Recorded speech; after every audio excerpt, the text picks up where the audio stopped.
Hey everyone, it's Sasha. First of all, I wanted to thank everybody who's come to my channel to watch me and learn a little bit more about coloring. I wanted to let you know that I would like to also put out some other tutorials that are related to the other types of art I love to do. One of which is oil painting, and hopefully eventually I can get to that. And also my computer art. I originally started with my coloring books, with coloring with my computer. Then I decided, well, wait a minute. Traditionally, weren't we taught to use these? Yeah, I think so. So I wanted to go back and try it again and get down to my roots and see what it was like to be a kid again. Since we all have a child within us, it's nice to harbor that because it helps us get away from the day and relax and just enjoy ourselves and kind of zone out and be in the moment. It's wonderful. So this morning, when I woke up, I was kind of halfway dreaming, waking up, and I realized, well, I was going to do this video talking about how to color on a black background using colored pencils and other types of media. And I thought to myself, well, growing up, all our coloring books, they had the black lines, right? And what you traditionally colored was the white area. Well, here's the thing. With these books, what do you have? You actually have the white lines and black background instead of black lines and a white background. Which one do you color? It's a little confusing, I think, at first. Well, in reality, what I like to say generally is think outside the box. I changed it. Let's think outside the lines. Let's just think outside of what everybody has taught us and what we grew up with, what we thought was how we were supposed to do things. Coloring and any other type of medium or anything that you guys do to allow yourself to let all your emotions out and any kind of outlet like writing, music, art, creating things, even Legos, anything like that. It is all a creative process, and that is one thing that I want to stress is doing all these types of things makes you guys an artist. And I know a lot of people have had other people mention that coloring, what are you doing? Why are you coloring? You're an adult. Why can't you be doing something else? Well, guess what? We can. You know why? Because we're us. We're ourselves. Nobody can tell us what to do. We like to do things that are fun. If you think about from when you were a child, you like to explore, you wanted to learn new things, and that's how we progress to be who we are today. That's why I have created 4 coloring books so far. I'll be going further down the line, one of which will showcase my aspen paintings and other landscapes that I like to do. I will be putting up some links and maybe showing some videos here, just real fast ones if you haven't looked on my channel, of my painting time-lapse videos and animations that I've created, and just having some fun, with my GoPro camera and just having fun. All of it's art. Fun. So today, like I mentioned in my last video, we're going to start with my Zentangles illuminated. And I put a link in my first video if you'd like to download the image I'll be working with today, which is this one. If not, you still can. You can download it anytime. It's on my website, and also, like I said, down below in the links. There you go, along with my actual website, sashascully.com. And I hope you guys would love to subscribe. Is it on this side or on this side? It's that cool little red button, subscribe. And we shall get started. So one thing I wanted to show you. Here's one example. What do you guys think I used? Well, there's color pencils in there, and I have marker. This one I kept pretty simple. I decided to use the coloring pencils on the black and the marker on the white of the lines. With traditional coloring books, you generally don't color the black lines. That's why I like to have the white area, because it really changes things up for you guys. Alright, I used my coloring pencils, as I always say in every video. I love them. I used these watercolor markers. These are new to me. I'm still learning, so eventually, once I get the hang of it, I will be doing a video on these and my chameleon pens, which are really amazing and fun. Chameleon, yes, they change. It's great. I have my jelly roll pens. I used Sharpies, and let's see, what else did I use? I used soft pastels. Here we go. Here's my thing right here. Soft pastels. Just a simple one color. I was just experimenting like I do with everything. When I go into starting to color, I have no idea what I'm going to do. I'll just do it. That's art, right? You just go and do something that makes you feel good, and when you're done, it's awesome. So that's how it all works. All right, let's get started. I was experimenting just a little while ago, thinking, well, you know, I kind of want to show you guys something that I haven't done before and that you haven't seen through me, obviously. So I will be experimenting with soft pastels to see if I can make this image a little bit more vibrant or give it a little bit more texture. What I have here is masking tape. It's the painting tape. But look how thin it is. It's really cool because you're able to bend it and put it into shapes onto your paper, onto any kind of medium. So that's what I'm going to be trying to use today, and I'll show you how to work with that. I've had a question about pastels, chalk pastels, the soft ones, on smearing and going ahead and going into part of another design. And the one thing that I always do is a cheap, easy way to fix the pastels to your paper so it doesn't smudge is to spray hairspray. All things, hairspray. Who doesn't have hairspray? A lot of times I don't, but hey, sometimes I do. There's also other mediums out there. I think Krylon and Rust-Oleum, and even just at the craft stores, art stores, they carry other mediums that you just spray over, and it's just like a clear gloss. It looks pretty neat. The hairspray itself, it keeps all your colors and everything matte. It doesn't give it that shiny look. And honestly, I think I will try and see what it looks like with more of that clear spray paint because I like shiny. It makes things brighter, maybe? I don't know. Depending on what you print on, it gives it more depth. Why? That one I can't answer. So anyway, so I'm going to try and do, this is the first time I've done this, so I'm experimenting, learning along with you guys. I'm going to try this masking tape, and I want to start, I think I want to follow this curve right over here.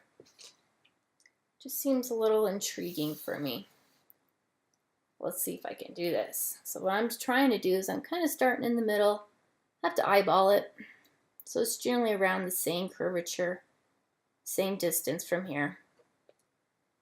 And it's actually kind of molded pretty well. There's a little bit right there. A little bit of a bubble. It didn't seem so bad, did it? Nice. All right. So I'm going to do another design. Why not, right? Let's just have some fun. That's what we're here for. Learning, fun, more fun. What should I do, guys? Wish you can chime in. It's not as fun without talking to someone and having you guys chime in. Maybe I'll just do a quick grid type. Let's just see what we're going on here. So once I do this, I'm going to be putting my chalk pastels over it. And I do not have any hairspray on hand, so I will not be spraying over it. But the one thing to do is to spray and do the chalk generally, probably at the very end, so you don't smear it into the design. But tonight I feel a little bit backwards, so I'm just going to go ahead and go backwards and just hope I don't smear my chalk all over my design. And if I do, it's alright. I can always print more. Do more designs, color differently, use one medium, use 50,000 mediums, whatever I have on hand. Heck, if I wanted to use those embossing pens that you use to heat up and they kind of raise up a little bit and you have the right paper, that's an idea. That'd be pretty neat. It's similar to the gel pens. You know how the gel pens are those puff paints that you put onto paper and how they give it that texture and they kind of puff up. I'm wondering if embossing would do that. That's something I think I'd like to try. Always experiment, never be afraid. And you can't see because my hand is in the camera. That's the one thing, is just don't be afraid. Just do it. Isn't that what Nike says? Just do it. It's true. I don't know. You really can't go wrong. It's just all a learning process. Now, let's see here. One more. I'm going to block your view. Let's see. It's a problem with having these other cameras. You can't always see what you're doing. Alright. So now I have that masked off. Pun intended. Masking tape for painting. You know what? I don't think I want to have any chalk on here, so I'm going to make sure that I'm going to cover that up, just in case, right? Alrighty then. Try and get close to that white line, the edge, as much as possible. What I'm doing is I'm pulling really hard. I first pushed down the very, very edge where I was starting, and see all this tension here? I'm actually pulling the paper up. I'm keeping that tension all the way, and I'm slowly using my finger to rotate and have the tape stick to the paper and the cardstock. And every video that you guys see, unless I say otherwise, I have printed my image from one of my books, which I'll have the links down below, on regular cardstock using any, actually I know this one I used a laser printer. That's off a little bit, but hey, we don't have all night, right? Alright, let's see. I think I'll just keep that for now. I think that's pretty much kind of close enough, good enough for right now. Alright, so I'm just going to kind of experiment here and see what happens. I am going to get the pink onto this white. In the end, you can have the option of just cutting it, or it's perfect to have this space if you want to frame your work. That's one thing, the reason why in my book, Centangles Illuminated, that I did keep this white edge. I had a really hard time deciding, and it kind of occurred to me, if you do want to frame it, this allows you to frame it, so it makes it a lot easier. And like I said, if you don't like it that way, just cut off the white and you're good to go. So, alright, let's get back to my original image here. So here's that pink. It's all messy just because I was just messing around like I always do. Messy and messing around, get it? Alrighty. I'm just going to use one color. With this design, I could see me using 3-4 different colors. I'm going to keep it simple. I'm just going to rub it in here a little bit. More than a little bit, as you can tell. And I'm going to allow it to go everywhere. I'm not going to worry about mess or anything right now. See how vibrant that is? That's pretty neat. So if I just kind of kept it like this, and I got the hairspray out, or that clear spray, or even that decoupage stuff, there you go. That's another thing you can do, is probably brush that on afterwards. That'd be pretty neat. Even with all your coloring pages, I'm wondering if you can use that decoupage and use it to display somewhere else and make a piece of art. And you know, my kids actually used decoupage before, and they did some weaving with some paper, and they made some placemats for my grandparents. So there's an idea. Use your coloring page, put the decoupage on top of it. You can even laminate it, turn it into a placemat. Neat gift, right? Even have a keepsake from your kiddos from when they used to color with mommy or daddy, right? Do you guys have that family time at night and coloring? We do. Not every night, but you know, we pick and choose. We have posters we like to color on that I also print from my books that you guys can get if you want. They're 3 foot by 4 foot, so 36 by 48 if you guys wanted to look into that one. It's pretty fun. Alright, so just blew it all off there. I'm just going to kind of rub it off. I'm going to make it real light. nice and smooth. Get my table nice and dirty. Alrighty, see how I got all my pink on the white there? No big deal, just cut it off. Hands, dirty, yeah, me, typical. You've got some up here, I'll just blow that off.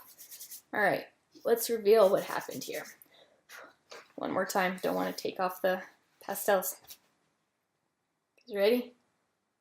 Start with the fun one here. Whoa, look at that. Can you see that? Yeah, I'm looking at my camera here, so if you see me, my eyes going off in one direction, I'm making sure you guys can see what I'm doing here. Look at that. That white background. With that design in the black, honestly, I kind of like that. I'm getting some ideas in my head here. Uh-oh, that's when I've called artists on the loose. Once I get an idea, gotta find me, because I'm looking for every supply that I have in the house, and who knows, I'm either in the painting studio, I'm in this room, which is my crafting and sewing and everything, or I'm in the front room with my kiddos on the computer working or playing with them. But I have all my stuff sprawled out everywhere. Bad, bad, bad. All right, look at that. Kind of neat, huh? Can I see it? Look at that. Well, thank you for watching with the pastel part, very spontaneous, and I will be doing the other videos soon, so check back with me, and we shall talk to you soon. And go ahead and read all the stuff down below. You know, we've been through that like 3 times, all the likes and the cool subscribes and all that kind of thing. So you guys have a wonderful night, morning, day, whatever time it is for you guys there. It's nighttime here. It's been cold, kind of hailing, and a little bit of snow, I think, up in the mountains, so I'm looking forward to winter. But you guys have a wonderful evening, and thanks for watching, and stay tuned. I will keep you guys up to date of when my next video will be. Happy coloring.